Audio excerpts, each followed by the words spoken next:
গেল এপ্রিলেই ভয়াবহ দাবানলে পড়েছিল জেরুজালেমের পশ্চিমাঞ্চল। ঠিক এক সপ্তাহ পরই দেশটি স্মরণকালের ভয়াবহ দাবানলের দেখা পায়। প্রায় 4 দিন ধরে চলে সেই দাবানল। এবার আবার 2 সপ্তাহ না পেরোতেই দাবানলের মুখে পড়তে হলো ইসরায়েলকে।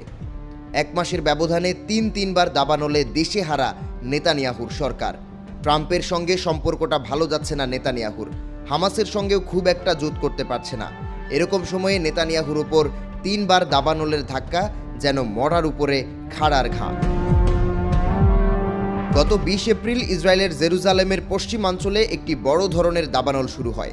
এই আগুনের ফলে এস্টাউল, মেসিলাত সিয়ন এবং বেইত মেয়ার গ্রামগুলো থেকে বাসিন্দাদের সরিয়ে নেওয়া হয় এবং হাইওয়ে 1, 38 ও 44 সাময়িকভাবে বন্ধ করে দেওয়া হয়।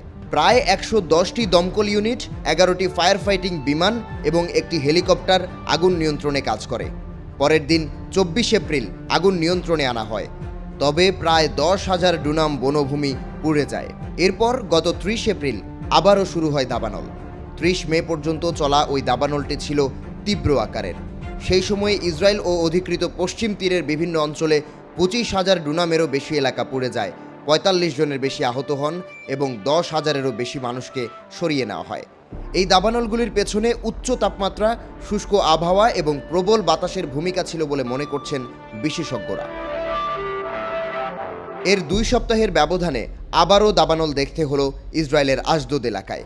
Israel.com নামে এক স্থানীয় গণমাধ্যম জানিয়েছে, 11 মে ইসরায়েলের আশদোদ এলাকায় মশাফ কফার আবিভে ভয়াবহ একটি দাবানল শুরু হয়। প্রচণ্ড হাওয়ার কারণে আগুন দ্রুত ছড়িয়ে পড়ে, ফলে আশপাশের বসতবাড়ি ও কৃষিজমি হুমকির মুখে পড়ে। আগুন নিয়ন্ত্রণে অংশ নেয় 12টি দমকল ইউনিট এবং 4টি অগ্নি নির্বাপক বিমান। তবে 4 ঘন্টার মধ্যে ওই দাবানল থামিয়ে ফেলেন তারা। একের পর এক দাবানলের ধাক্কার মধ্যেই আবার ট্রাম্পের হঠাৎ যোগাযোগ কমিয়ে দেওয়া, সব মিলে সময়টা মোটেও অনুকূলে নেই নেতানিয়াহুর।